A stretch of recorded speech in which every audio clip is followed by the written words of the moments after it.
ქუთაისში არასრულწლოვანებმა ყვავილების ორი მაღაზია გაქურდეს. ერთი შემთხვევა 8 მარტის ღამეს ავტომშენებლის ქუჩაზე მოხდა, მეორე კი დაახლოებით 2 კვირის წინ აღმაშენებლის გამზირზე. სობისათვის ქუთაისში რამდენიმე დღის წინ ასევე გაქურდეს აქსესუარების მაღაზია. საქართველოში მოქმედებს არასრულწლოვანთა მართლმსაჯულების კოდექსი, რომელშიც სისხლის სამართლებრივი პასუხისმგებლობისათვის მინიმალურ ასაკად განსაზღვრულია 14 წელი, ხოლო ადმინისტრაციული პასუხისმგებლობისათვის 16 წელი. კოდექსის მიხედვით არასრულწლოვანის დაკავება, დაპატიმრება და მისთვის თავისუფლების აღკვეთა დასაშვებია მხოლოდ როგორც უკიდურესი ღონისძიება, რომელიც შეძლების დაგვარად მოკლე ვადით და რეგულარული გადასინჯვის პირობით უნდა იქნეს გამოყენებული. მოზარდის საუკეთესო ინტერესებიდან გამომდინარე, თუ არსებობს დასაბუთებული ვარაუდი, რომ არასრულწლოვანმა ნაკლებად მძიმე ან მძიმე დანაშაული ჩაიდინა, პირველ რიგში განიხილება განრიდების შესაძლებლობა. რაც შეეხება იმ 14 წლამდე მოზარდებს, რომლებიც ჩართული არიან სხვადასხვა სახის კრიმინალურ საქმიანობაში, მათთვის პრობაციის ეროვნულ სააგენტოში მოქმედებს არასრულწლოვანთა რეფერირების ცენტრი, რომელიც პასუხისმგებლობას იღებს და კოორდინაციას უწევს 14 წლამდე ბავშვების რეაბილიტაციასა და რესოციალიზაციას. საქართველოში ავტოსაგზაო შემთხვევები კვლავ ერთ-ერთ ყველაზე მწვავე პრობლემად რჩება. შინაგან საქმეთა სამინისტროს 2025 წლის იანვარ-სექტემბრის მონაცემებით ქვეყანაში 2860 ავტოსაგზაო შემთხვევა დაფიქსირდა, რასაც 216 ადამიანის სიცოცხლე ემსხვერპლა, ხოლო 3816 ადამიანი დაშავდა. რეგიონული სტატისტიკა აჩვენებს, რომ ავარიების რაოდენობით თბილისი ლიდერობს, თუმცა გარდაცვლილთა მაღალი მაჩვენებლით იმერეთი ერთ-ერთ ყველაზე მძიმე რეგიონად რჩება. მიუხედავად იმისა, რომ იმერეთში ავარიების რაოდენობა თბილისზე თითქმის 4-ჯერ ნაკლებია, დაღუპულთა რაოდენობით მხოლოდ 5 ადამიანით ჩამორჩება, რაც რეგიონში გზებზე უსაფრთხოების სერიოზულ პრობლემაზე მიუთითებს.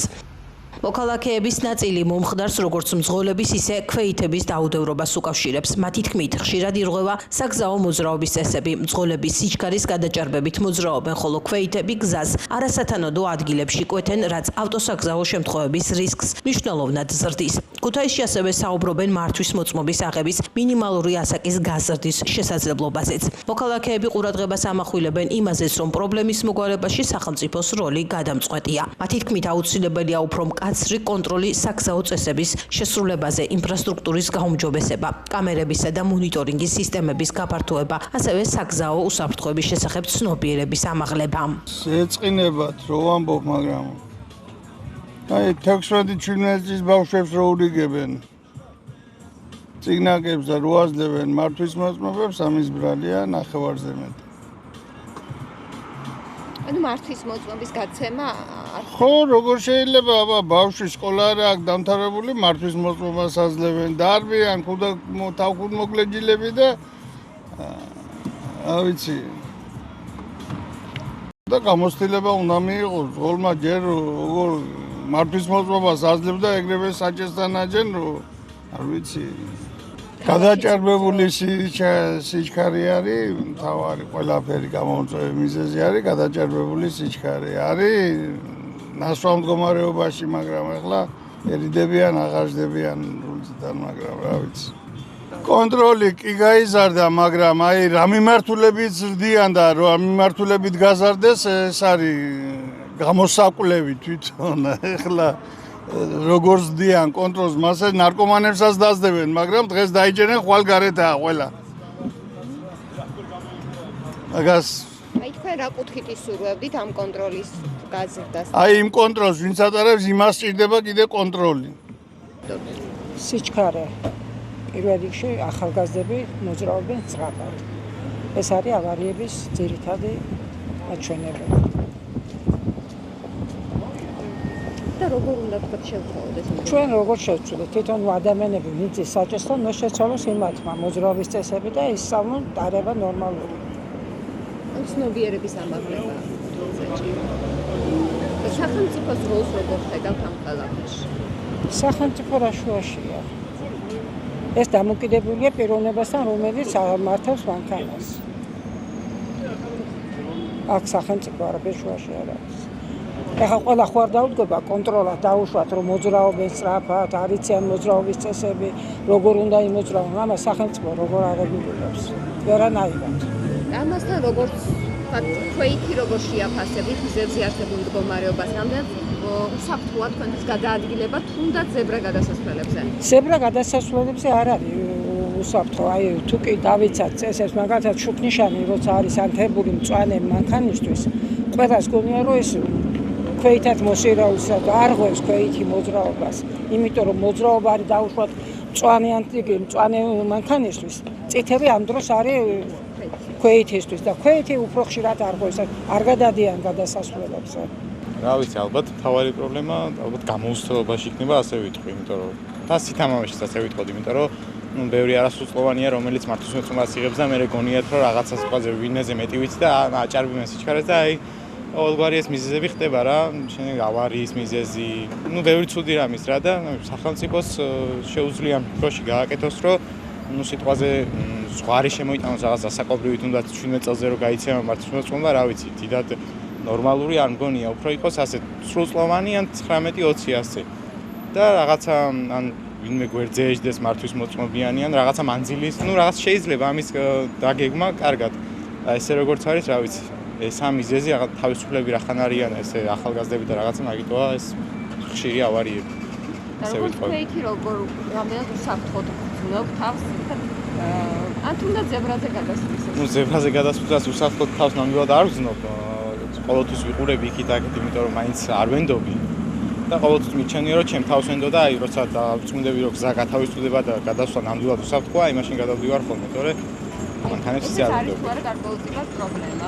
რა თქმა უნდა, პრობლემაა, რადგან ზებრა გადასასვლელი ისეთია, რომ ყველა ვალდებულია ქვეის დაუთმოს ზებრა გადასასვლელზე. და რამდენი შემთხვევა ყოფილა, როდესაც ზებრაზე დატაკებია ქვეის მანქანა. ესეც ასე ვიტყოდი, რომ პრობლემაა დიდი.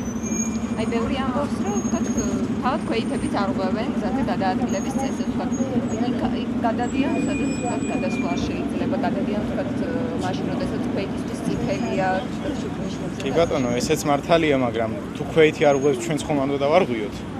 ამიტომ ჩვენ რახან საჭესთან ვართ და მანქანას მართავთ, ქვეითზე მეტი ყურადღება გვმართებს. ესე ვიტყოდი მე. ტრანსპორტია ძალიან ბევრი ალბათ. ტრანსპორტი, საზოგადოებრივი ტრანსპორტი. არ ერიდებიან ერთმანეთსაც არცევენ პატივს. გასუკავშირდა, რა ვიცი, ალბათ პირობებს და ამ უკონტროლობას და ყველაფერს ხელმძღვანელი უნდა თავისი. როგორ ხედავთ, როგორ შეიძლება? კონტროლი ხო შეიძლება და მეტი ის იყოს, მაგრამ კი არა და მაღაზიებშიც უკონტროლობა არსებობდა უწინსანებით სადგური რაღაცა უფრო იმათ იყო დაცული და ახლა არის დაუცავია ქვეყანა თითქმის დაუცველია. ხშირი არის, როდესაც ავარიების მსხვერპლი ქვეითები ხდებიან, აი თქვა ზებრა გადასასვლელებზე. თქვენ როგორც ქვეითი ზებრა გადასასვლელზე ძალიან მიჭირს. ახლა ბევრჯერ არის, რომ კეთილსინდისიერი ცოტა კი არ არის, რომ გითმობენ გზასთან, მაგრამ ერთი რო დამიტყოს უკან მიხედები, ამან დამიტყო, მაგრამ მეორე არ დამეტაკოს, მაინც ფრთხილად უნდა იყო. სახელმწიფო რო აღარა გვაქვს, ვერ გაიგეთ ბატონო. სადა სახელმწიფო? სახელმწიფო არა. სახელმწიფოთ არეგულირდეს, ყველაფერი იქნება ნორმალური. და მაინც თქვენ მაინც რაში ხედავთ გამოსავალს, რა უნდა? დიდხარ სახელმწიფო უნდა შეიქმნეს ნორმალური პასუხებელი პირი უნდა იყოს სათავეში და გვექნება ნორმალური ცხოვრება. მე მგონი არა ნორმალური ცხოვრება გადაეგალა ხალხი ერთი და იგივე საუბრით, ოპოზიცია იმას აბარგოს, პოზიცია იმას აბარგოს. დაბალი ფენის ხალხისთვის არაფერი არ გეთდება. ამ ფონზე 2025 წლის ბოლოს პარლამენტში ინიცირებულმა საკანონმდებლო ცვლილებამ დისკუსია გამოიწვია. ინიციატივის მიხედვით ამნისტია შეეხო დაახლოებით 23,000 მძღოლს, რომლებსაც მართვის მოწმობა სხვადასხვა მიზეზით ჰქონდათ ჩამორთმეული, მათ შორის სიმთვრალეში მანქანის მართვის გამოც. ასევე უნდა აღინიშნოს, რომ საგზაო უსაფრთხოების მაჩვენებლებით საქართველო მნიშვნელოვნად ჩამორჩება ევროკავშირის ქვეყნებს. ევროკავშირში ავტოსაგზაო შემთხვევებში საშუალოდ 44 ადამიანი იღუპება მილიონ მოსახლეზე, მაშინ როცა საქართველოში ეს მაჩვენებელი 129-ს აღწევს.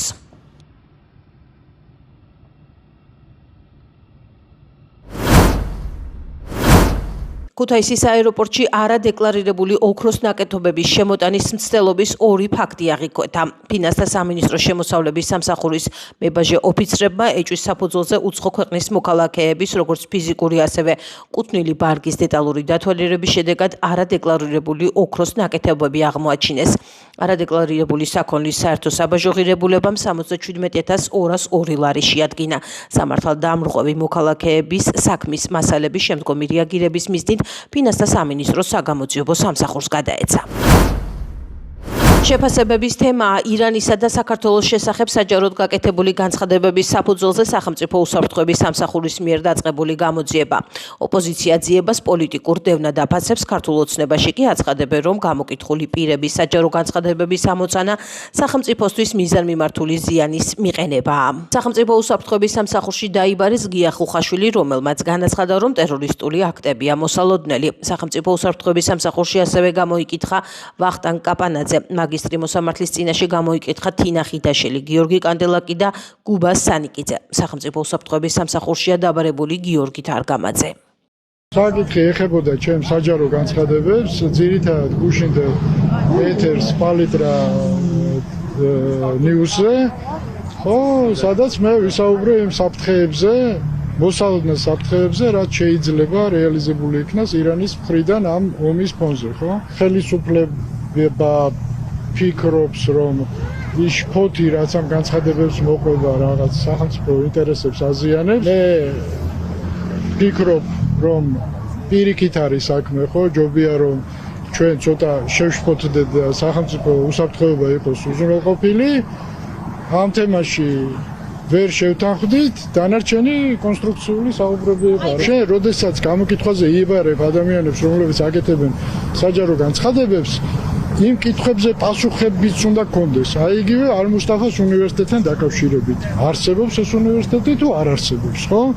სუსი თუ როდესაც დაიწყებს რეაგირებას იმ ძირითად საფრთხეზე, ამით პრინციპში ის გასცემს პასუხებს და ეს მათ ინტერესებში ეს უნდა გააკეთონ მათ. ან უნდა უარყოს სუსმა, რომ ესე რომ ვთქვათ, რისკები რეალურად არსებობს, უნდა თქვას, რომ ეს არის სპეკულაციები. ხო, მინიმუმ ეს უნდა ესეც არ ხდება, ხო, ანუ მარტივად გეუბნებით, ალ-მუსტაფას უნივერსიტეტის ფილიალი არსებობს საქართველოში თუ არ არსებობს. სულ შეეძლო მარტივად ეთქვა, რომ არ არსებობს. რატო არ ამბობს ამას? ესე არსებობს. ამ დროს ჩვენ ვიცით, რომ ალ-მუსტაფას უნივერსიტეტი არის სანქცირებული ჯაშუშური საქმიანობის გამო. უთუმეტეს თუ აკრედიტაცია არ აქვს და არალეგალურად მუშაობს, კიდევ უარეს. სამწუხაროდ, რომ სუსი წარმოადგენს პოლიტიკური მართლმსაჯულების ერთ-ერთ ორგანოს, ეს საზოგადოებისთვის ცხადია შესაბამისად, მათგან რაიმე განსაკუთრებული ობიექტური გამოძიების და ობიექტური ჭეშმარიტების დადგენის მოლოდინი ნაკლებად გვაქვს, მაგრამ მიუხედავად ამისა, ნებისმიერ აქტორს იქნება ეს პოლიტიკური პარტია, იქნება საზოგადოებრივად აქტიური პირი, ნამდვილად მართებს სიფრთხილე განცხადებების გაკეთებაში ესეთ დაძაბულ როლს. თარება არის ძალიან მარტივად, მიმდინარეობს ძალიან სერიოზული კონფლიქტი რეგიონში, ხელისუფლებაც ცდილობს ერთის მხრივ მაქსიმალურად თავიდან აირიდოს ამ კონფლიქტის გადმოღრა ფიზიკურად საქართველოს ტერიტორიაზე და მეორეს მხრივ ხელი შეუშალოს პანიკის დათესვას და აი ამ ისტერიკის დათესვას, რასაც ზოგიერთი ადამიანი აკეთებს. როდესაც ასეთ სიტუაციაში, რა თქმა უნდა, ხელისუფლების ვალდებულებაა და მოსახლეობაც პირდაპირ დაკვეთა ხელისუფლებისადმი, რომ ხელისუფლებამ თითოეულ ასეთ ბრალდებაზე მოახდინოს შესაბამისი რეაგირება. ეს არ არის უბრალოდ მოსაზრებები ამ ადამიანების მხრიდან, ეს არის ბრალდებები და რა თქმა უნდა, ამ ბრალდებებს ჭირდება შესწავლა. ეუთოს საპარლამენტო ასამბლეის დელეგაცია მესამე დღეა საქართველოში შეხვედრებს მართავს. დელეგაციის წარმომადგენლები საქართველოს საგარეო საქმეთა მინისტრს შეხვდნენ. იქამდე კი შეხვედრები გაიმართა საქართველოს პრეზიდენტთან, შინაგან საქმეთა მინისტრთან და სახალხო დამცველთან. მოგვიანებით შეხვედრა შედგა ეუთოს საპარლამენტო ასამბლეის დელეგაციასა და საქართველოს პრემიერ-მინისტრს შორის.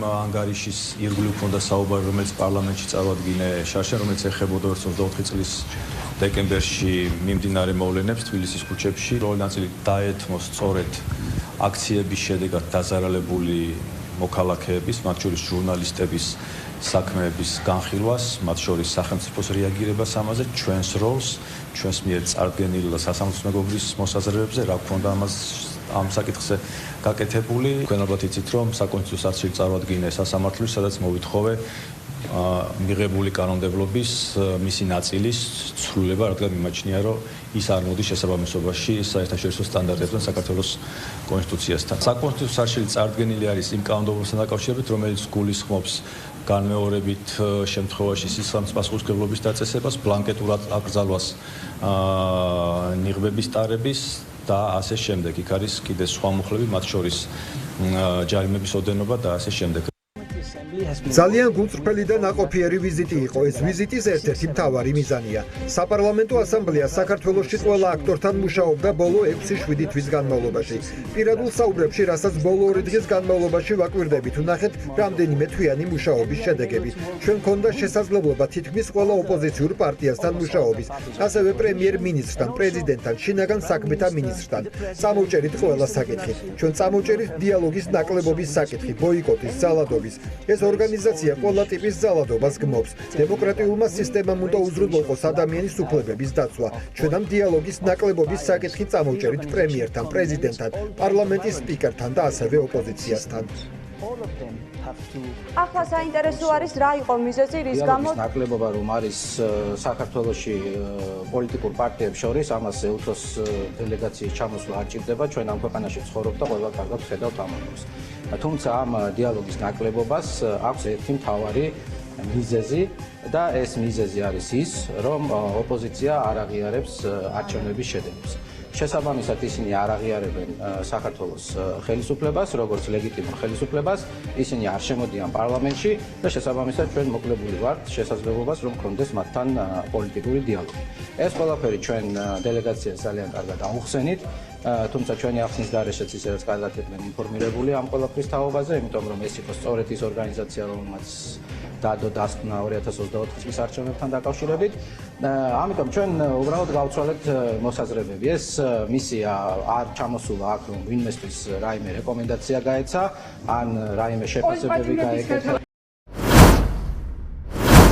განსაკუთრებით დიდი ოდენობით ნარკოტიკული საშუალებისა და ფსიქოტროპული ნივთიერების უკანონო შეძენა, შენახვისა და რეალიზაციის ხელშეწყობის ბრალდებით აზერბაიჯანის რესპუბლიკის მოქალაქე ბათუმში დააკავეს. სამართალდამცველებმა ბრალდებულის პირადი დროებითი საცხოვრებელი სახლის ჭრეკის შედეგად სარეალიზაციოდ გამზადებული განსაკუთრებით დიდი ოდენობით სხვადასხვა სახის ნარკოტიკული საშუალება და ფსიქოტროპული ნივთიერება, მათ შორის კოკაინი, მეტადონი, პრებაგალინი, ექსტაზი და გამომშრალი მარიხუანა ნივთმტკიცება დამოიღეს.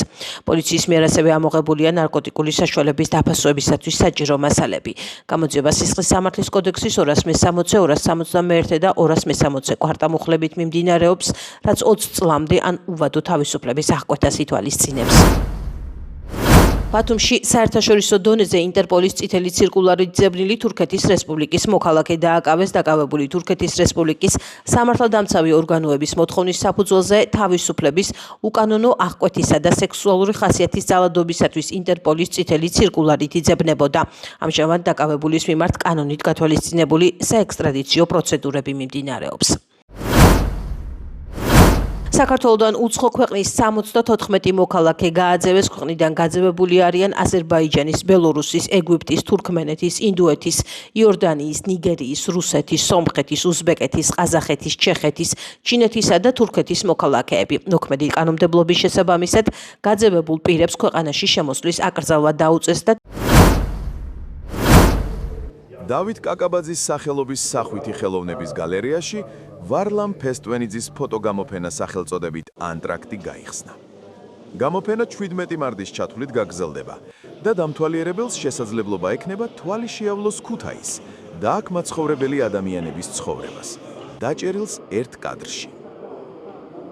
ეს არის ჩემი ასე ვთქვათ, რაღაცა რამდენიმე წლის შეგროვებული და ამორჩეული, რა თქმა უნდა, ამის გარდა კიდევ უამრავი ფოტოები მაქვს, მაგრამ ეს არის უფრო სოციალურ-კულტურული, რომელიც ქალაქის ტკივილს რაღაც პრობლემას, აი რაღაცა სოციალურ-კულტურულ ხელოვნების, აი ამ ტკივილებს და პრობლემების, ასე რომ ვთქვათ, კადრირება, შეკრება და სივრცეში წარმოდგენა მოხდა ამ ყველაფრის თქვენს წინაშე, ნახველის წინაშე. აი ეს აქ არის ტკივილებიც, სიხარული და ის ყველანაირი ის არის, რომელიც ერთიანად ჩვენ ქალაქს და ადამიანის პროცესიას წარმოადგენს.